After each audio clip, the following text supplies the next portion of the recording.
What's up, everybody? It's Old Man Winter 8 for Sun and Ski Sports, and we're going to find out if the Ride Benchwarmer is a wise buy for you.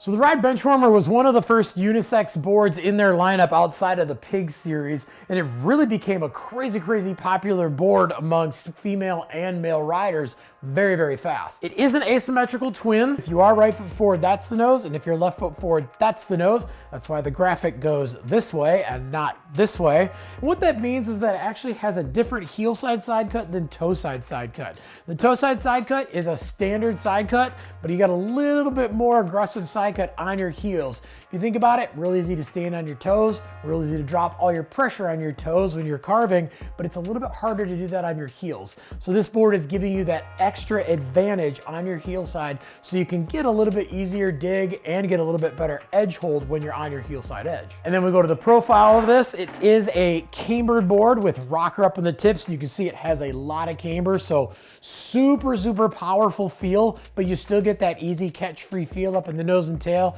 and a little bit easier initiation from your turns as you're rolling it from toe side to heel side edge. And then inside the board, it does have a hybrid glass. So we're getting one layer of biaxial fiberglass that's a little bit easier and smoother feeling, but we're getting also another layer of triaxial fiberglass, which has a little bit more spring, a little bit more pop, a little bit more power. And it's not just along the length of the board, it's also across the board as well. And then in addition to that, we have their double impact plates underneath your foot. So 2 extra layers underneath the bindings that makes the board a little bit more durable, but it's also making your bindings feel like they're about this big. So you are getting a little bit more stability underneath your feet as well as that extra durability. And then if you look just right in the light, you can actually see this carbon array 3. So these are these carbon stringers going from right next to your bindings on the edge all the way up to your contact points. These are doing a couple different things. One, when you're running the carbon along the length of the board, you're adding a little bit more spring and pop and stability on the outside of your bindings. So if you do land a little heavy on the front or a little heavy on the back, it's going to want to set you back down to that middle stance.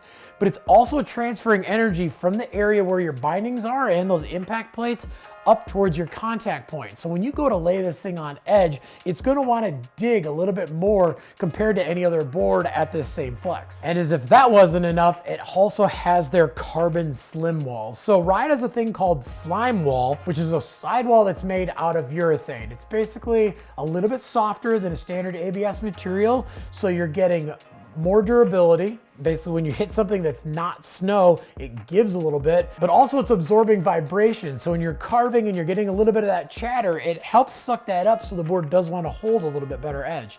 Now this is their slim wall, which is a slimmer version of that, and that makes the board a little bit quicker from edge to edge. When you do tip this thing up, it really wants to sit down in the snow and get this thing on edge quicker. And then it has the carbon slim wall, which means that there is a layer of carbon running along the length of the board right at the edge of it, which is giving you more spring, more pop, and more power without stiffening up the board in the middle. So you're getting a little bit easier play in and out of turns, but all the power and the pop when you're loading this thing up and when you're landing. And then underneath that carbon slim wall is their cleave edge. And that's basically a standard edge, but it's a little bit bigger, a little bit beefier. So you are getting more durability there. And then the bottom, we have that centered base, which is super fast and very durable. But is the Ride Benchwarmer a wise buy for you? Well, this is for those intermediate to advanced park riders who either want one board to kind of ride everywhere, or if you are riding this thing solely as your park board, you're probably riding faster,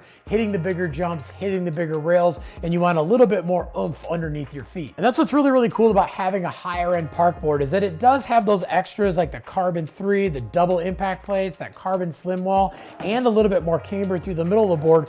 So it does act a little bit more like a twin tip all mountain board. So it's something you really can take outside of the park if you want to ride this as your only board.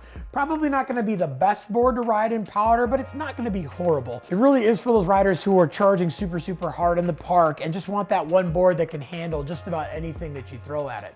And if you got any questions about anything that we talked about in the video, definitely leave some comments down below. Also, make sure to like and subscribe to the Sun and Ski YouTube channel. Make sure to head on into your local Sun and Ski shop to check out the new Ride Benchwarmer, or if you don't have one nearby, no big deal. You can just check them out at sunandski.com.